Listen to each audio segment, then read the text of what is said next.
أن نعمل كل ما في وسعنا لإيقاف هذا المسار الخطير باستمرار العدوان الإسرائيلي الأمريكي الذي سيأخذ لبنان حتما إلى مصادرة السيادة الوطنية وفرض الإذعان والاستسلام.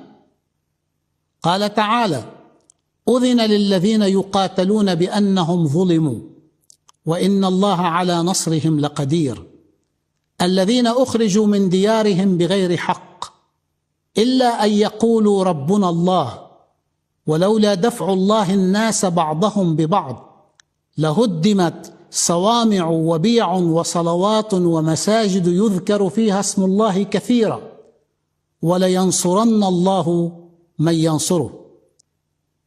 إلى من يسأل عن التوقيت، إلى الذين يقولون: ولماذا اخترتم هذا الوقت بالذات؟ أسألهم: هل المطلوب أن نصبر إلى ما لا نهاية؟ ولطالما قلنا بأن لكل شيء حدود، ألا تكفي هذه المدة الطويلة لمدة 15 شهرا من الانتهاكات اليومية؟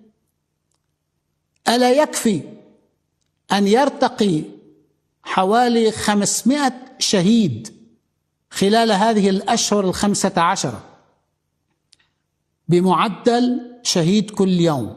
مرتبين الإسرائيليين على أساس كل يوم لازم يكون في شهيد ويكون في 2 جرحى وهدم بيوت ومنازل بحسب الإحصاءات التي تذكرها الأمم المتحدة والجيش اللبناني.